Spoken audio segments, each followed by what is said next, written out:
Ancient Rome, a majestic empire whose shadow stretched from the misty shores of Britain to the sultry deserts of the Middle East. It gave the world not only grandiose achievements in law, engineering, and public administration, but also left behind architectural masterpieces, road systems that still amaze the imagination, and philosophical concepts that shaped Western thought.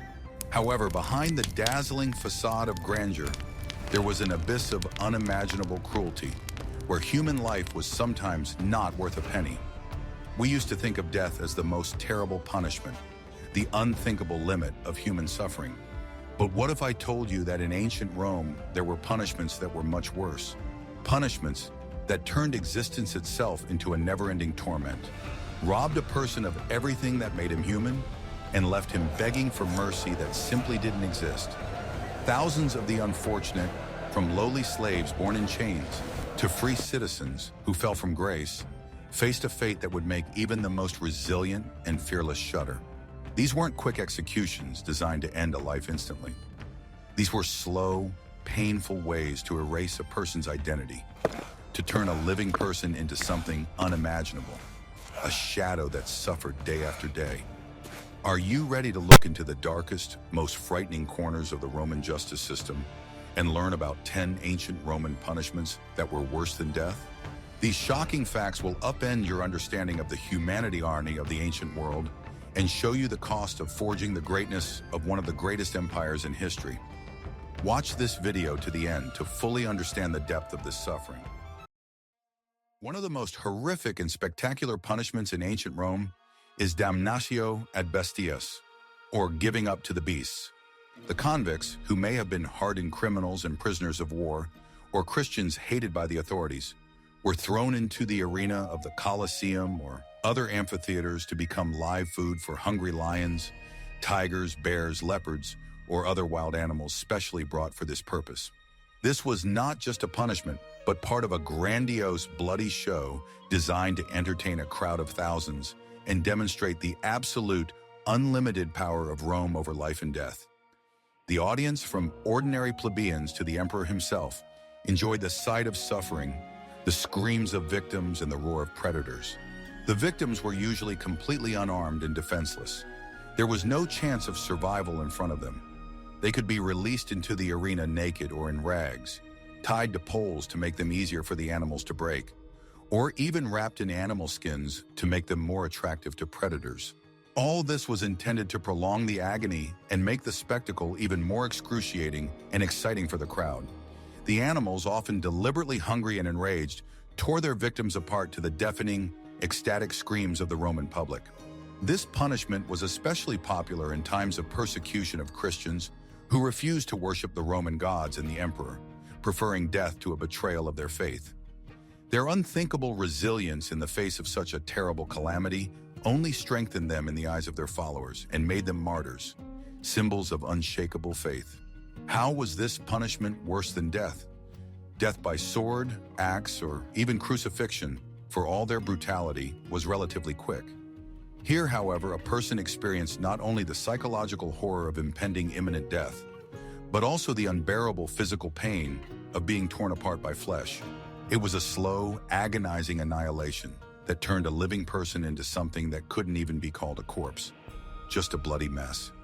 It was the climax of public humiliation, absolute dehumanization, and the triumph of pure, unalloyed cruelty. How, in your opinion, did the few people who survived such a thing react, if such a thing was even possible? The answer lies in the depths of human despair. Those who miraculously escaped death were left permanently maimed, not only physically, but also mentally. Their psyche was irreparably broken, and their lives were turning into a nightmare filled with flashbacks and horror. Survivors most often ended their days in insanity or died from wounds and infections, never recovering from their experiences. For Roman society, this was an ideal punishment, since it served both as a deterrent, entertainment, and demonstration of the omnipotence of power. Nazagna, the Poena Cullei, or sack punishment, was one of the most specific, symbolic, and macabre punishments in Roman law. It was applied exclusively to parricides, parricidium, criminals who killed their parents or very close relatives such as grandparents, uncles, aunts. This was considered one of the most heinous and serious crimes, which violated the very foundations of Roman society, its morality, piety, pietas, and family ties. Such a crime was perceived as an attack on the divine order. The Romans were deeply convinced that the murder of parents destroys the sacred bonds of blood and endangers the entire social order. The essence of the punishment was as follows. The convict was subjected to a ritual flagellation and then sewn up in a large leather bag, Cullei, along with 4 live animals. The traditional set included a rooster, dog, snake, and monkey. The bag was then thrown into the water, usually in the nearest river or sea, with terror pounding inside. Each animal chosen for this gruesome ritual had a very low symbolic meaning, reflecting the gravity of the crime. The rooster represented disobedience and disrespect for parents, the dog malice and cruelty, the snake treachery and treason, and the monkey perversion and distortion of human nature, falling to the animal level. This symbolism was extremely important for the Romans because it emphasized that the parricide not only committed a crime, but also lost his humanity, reducing himself to the level of a wild beast. Why was it worse than just drowning, which in itself would have been a quick death? The man sewn into the sack wasn't just drowning.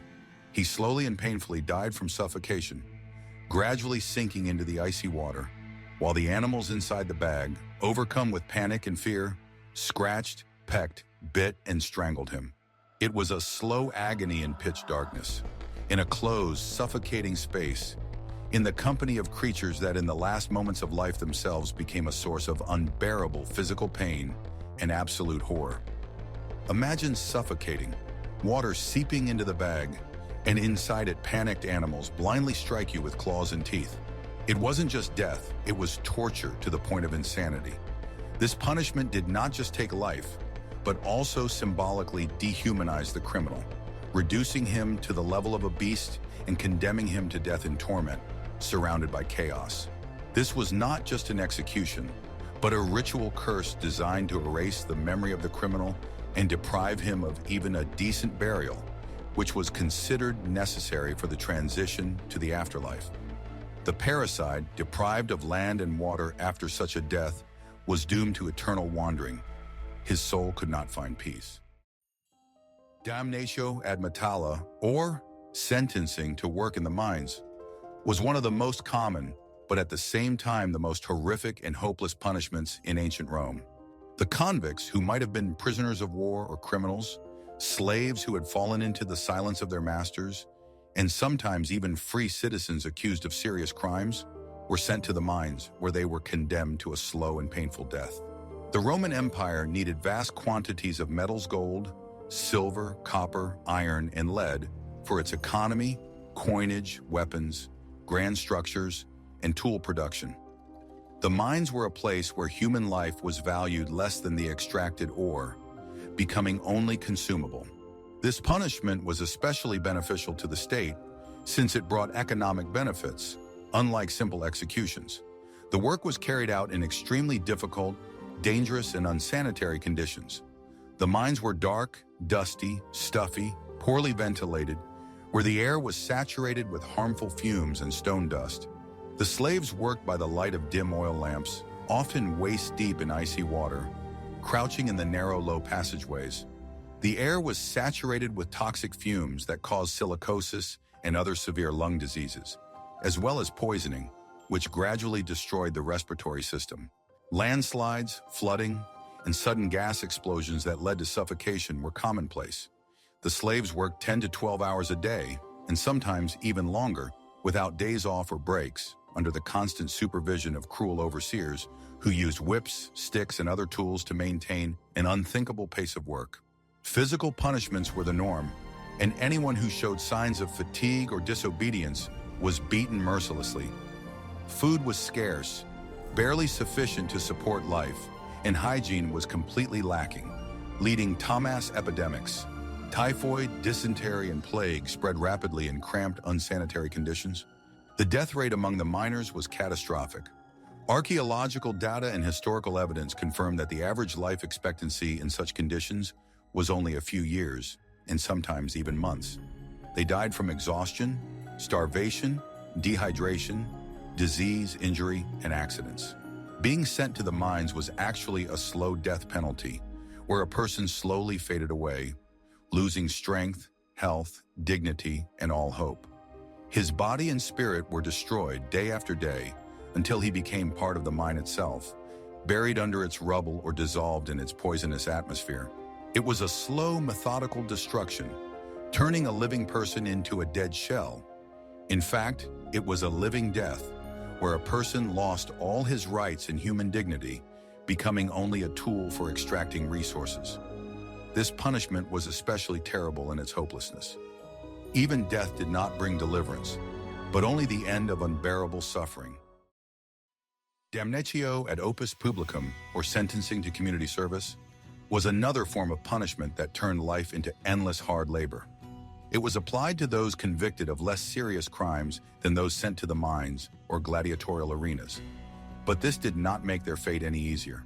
On the contrary, they were forced to perform the most grueling, dangerous, and humiliating labor for the benefit of the Roman Empire.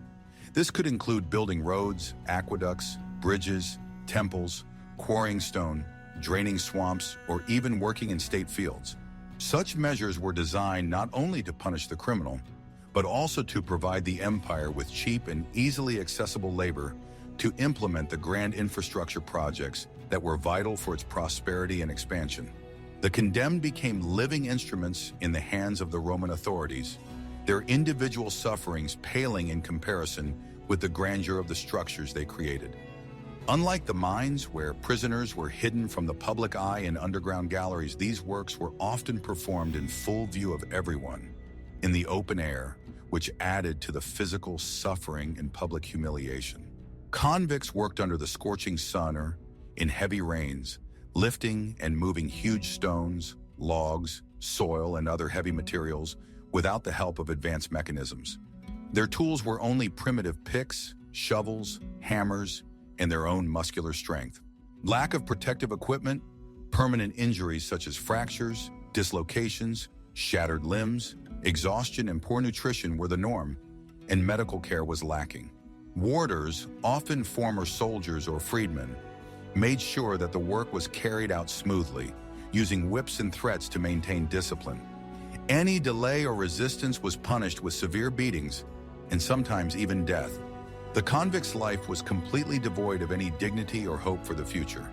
The only goal was to survive another day, another hour. What is the difference between this and Damnasio at Metalla? Here, death was not so instantaneous, but the agony was extended over time, often for decades. A person could slowly die from chronic diseases caused by overwork, from arthritis, hernias, heart failure, chronic overwork, poisoning with dirty water. His body gradually collapsed, turning into a pile of pain and ailments. But death did not come, leaving him in an endless, exhausting struggle for survival. It was the slow, methodic destruction of a human being, both physical and moral, turning him into a living instrument used to the point of complete wear and tear. The psychological pressure was enormous. The constant feeling of hopelessness, the lack of any prospect of freedom, the realization that you were just a cog in a huge machine that didn't care about you, slowly but surely broke the will to live. A sense of utter helplessness and humiliation haunted everyone who was sentenced to Damnatio at Opus Publicum. This type of punishment was a real hell on earth, where human life was valued no more than the life of a draft animal. Which of these two types of hard labor do you think was psychologically more destructive? Watch this video to the end and find out. Crucifixion was one of the most common, public, and brutal forms of capital punishment in ancient Rome, applied mainly to slaves, rebels, such as followers of Spartacus, pirates, and non-Roman citizens convicted of serious crimes, especially mutiny or high treason. This punishment was intended not only to kill a person, but also to demonstrate the absolute unlimited power of Rome, to sow overwhelming fear among the population and prevent any disobedience or rebellion. Crucified bodies were often left hanging on crosses for many days to be seen by everyone passing by as a terrible warning. The execution process was painful and lengthy. The convict was nailed or tied with ropes to a wooden cross, T-shaped, X-shaped, or simply to a vertical pole, by the hands and feet. Nailing was carried out through the wrists, not through the palms so that the body does not fall off, and feet.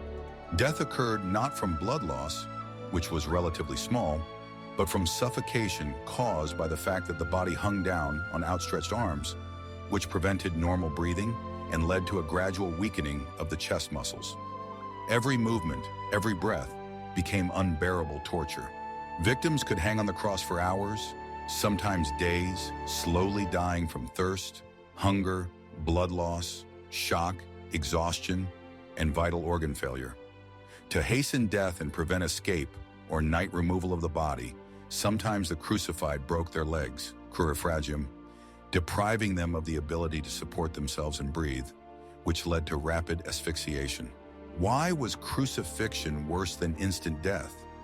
It was a symbol of utter humiliation, powerlessness, and public shame. The man died slowly in full view of everyone, suffering unimaginable physical pain, unbearable thirst, sunstroke, and torment from the insects that clung to his wounds. His body became a toy for crows and wild animals. This was not just an execution, but a demonstration of what would happen to those who dared to challenge the power of Rome. It was a death devoid of any dignity, designed to erase a person from the memory of the living, leaving only disgust and horror. Could such public spectacles lead to riots or, conversely, to even greater submission?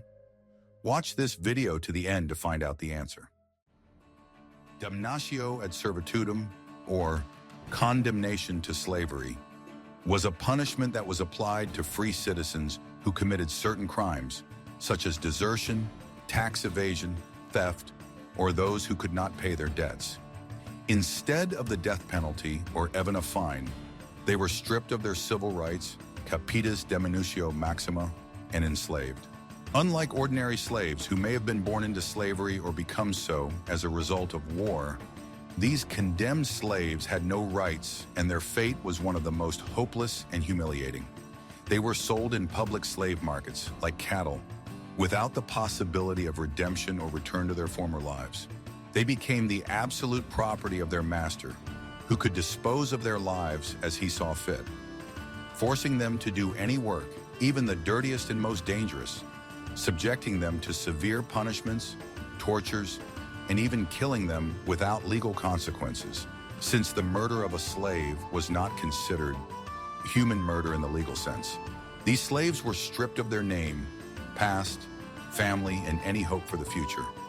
They could be sent to the most difficult and dangerous jobs in mines, on galleys, on large agricultural plantations, without any mercy and the prospect of improving their share. Why was it worse than death, especially for a man born free? Death, no matter how terrible, was a release from suffering. Slavery, especially for a person accustomed to freedom, was an endless agony of humiliation, loss of dignity, and constant physical and moral violence. A person accustomed to a certain social position suddenly found himself in the position of an object with no rights, forced to fulfill someone else's will, completely dependent on the whims of the owner. It was psychological destruction, turning a living person into a wordless labor force, devoid of any individuality, their own opinions and choices. How did such former free people cope with this complete collapse of personality? And did they have any chance of regaining their status? Decimatio, or decimation, was one of the most brutal, harsh, and humiliating forms of collective punishment in the Roman army. It was applied to military units, usually cohorts consisting of 480, 600 men, that showed extreme cowardice on the battlefield, disobeyed their commanders, mutinied, fled, or suffered a shameful defeat by throwing down their banners. This was not just a punishment, but a method of severely restoring discipline, intimidating, and maintaining iron order in the legions. The essence of decimation was as follows. Out of every 10th soldier in the guilty cohort, one was chosen by lot, regardless of his individual guilt. This meant that even a brave and conscientious warrior could be chosen just by chance. Then that 10th soldier was executed by his own legion comrades, beaten to death with sticks, fustuarium, or stones. The remaining soldiers who were lucky to escape death were immediately stripped of their rations, given barley instead of wheat, and forced to toss it outside the camp in the open air and perform the dirtiest and most humiliating work to finally break their spirits. Why was it worse than death for the survivors? Those who were not chosen by lot were forced to kill their comrades, with whom they fought side by side and shared all the hardships of military life. This left an indelible psychological scar, feelings of guilt, horror, and distrust of his colleagues. They had witnessed the brutal massacre of their brothers in arms, knowing that it could have happened to them as well, and that their own lives depended on blind chance. Decimation destroyed morale, trust within the unit, and any humanity. The soldiers who survived the decimation were morally broken, their self-esteem destroyed, and their lives turned into a constant nightmare, haunted by the ghosts of those they themselves had killed. This measure, though extremely rare, was a terrifying reminder that discipline was more important to Rome than any individual life. The Carcer, or prison, in ancient Rome was not a place of serving a sentence in the modern sense, as is customary today. It was used only to hold prisoners until trial, until the execution of a sentence, or until the payment of a debt. However, the conditions of detention were so appalling that being in a Roman prison itself became a slow torture that was sometimes worse than any death penalty.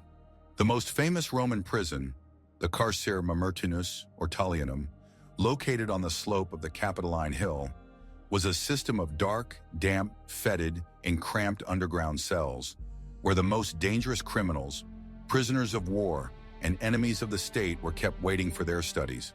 Prisoners were kept in unbearable cramped conditions, with no light, no fresh air, and no facilities for maintaining hygiene. There were no toilets, no drinking water, and food, if provided at all, was poor and of poor quality, often unsuitable for consumption. Diseases such as typhoid, dysentery, cholera, and plague spread rapidly among the prisoners, and wounds and ulcers caused by poor conditions were easily infected and festered. Why was staying in Carcer worse than dying? The man was slowly rotting alive.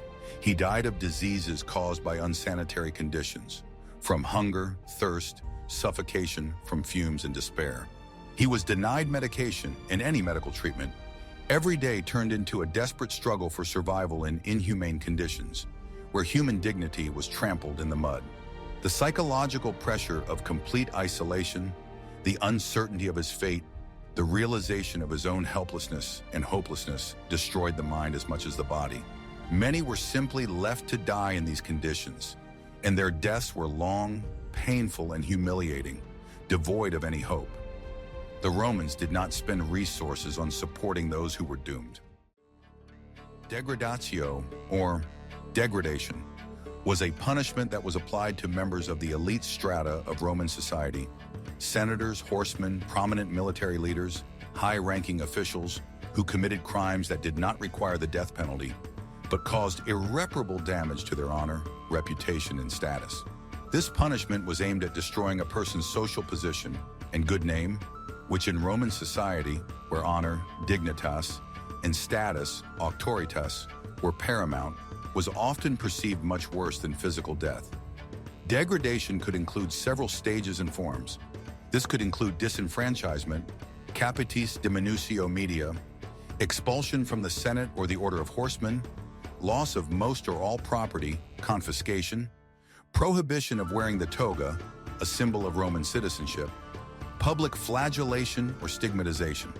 The degraded individual became a second-class citizen, an outcast in the society he once led. His name was disgraced, his family faced an indelible stigma, and his future was irrevocably destroyed. He lost the opportunity to hold public office, participate in political life, and even speak in court. Why was it worse than death for an aristocrat? For a Roman patrician or nobleman, the loss of honor, reputation, social status, and place in society was an unbearable blow. Death might bring a quick release from torment, but living as an outcast, despised by former comrades and friends, stripped of all privileges and respect, was a slow, painful suicide. It was the annihilation of the individual, the transformation of an influential, revered person into a nonentity, forced to drag out a miserable existence in the shadow of his former greatness. Public censure was so strong that many people preferred voluntary death, for example by suicide, rather than live with shame and dishonor. How did such a justice system strengthen the power of elites, and why was it so effective? No less terrifying than the Damnatio ad Bestias was the punishment of forcing the condemned to fight in the arena without weapons or with obviously hopeless, symbolic weapons against well-trained professional gladiators or wild animals. They were called noxi criminals who were sentenced to death in the arena for serious crimes.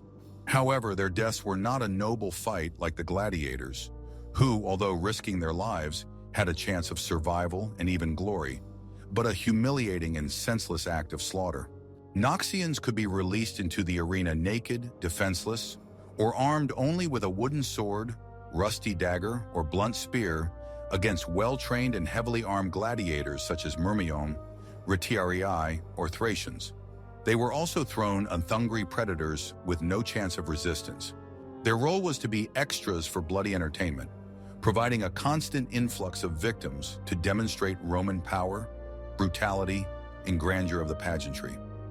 Their lives were doomed before they even entered the arena, and their deaths were not a battle, but a humiliating, bloody farce meant to amuse a jaded crowd. Sometimes they were forced to participate in dramatizations of mythological scenes, where Noxias played the role of victims doomed to death. Why was it worse than death for an ordinary person? A person entered the arena knowing that he was going to die an imminent, painful public death without the ability to defend himself or put up any resistance.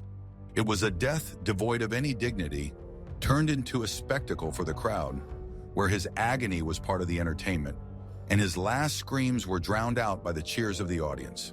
The moral and psychological pressure before entering the arena was unbearable, turning the last hours of life into the anticipation of an absolute nightmare when the body is still alive, but the spirit is already broken.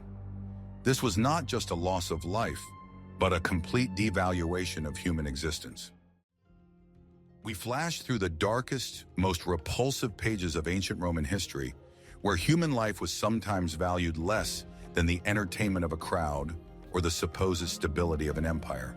The 10 punishments we discussed were not just ways to take a person's life, but methods of slow, painful destruction that made existence itself a never-ending torment. From the agony of being torn apart by beasts to the slow rotten mines, from the horror of decimation to the public humiliation of degradation, the Roman Empire showed what human cruelty can do when power becomes absolute and human dignity is ignored. These punishments were intended not only to break the will of the convicted person, but also to sow overwhelming fear in the hearts of all who might think of disobeying. They served as a chilling reminder that Rome was not only the source of order, law, and civilization, but also the embodiment of a merciless, relentless force that could destroy man in any way possible.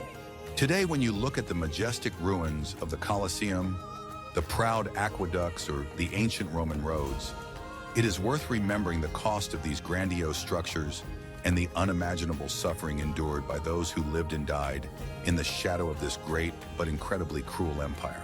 The history of ancient Rome is not only about power, achievement, and greatness, but also about the dark, deeply human side, which is capable of unthinkable atrocities. If this dive into the dark side of ancient Rome has made you wonder about the nature of power and brutality, subscribe to our channel so that you don't miss new videos about the most mysterious, shocking, and sometimes frightening pages of history.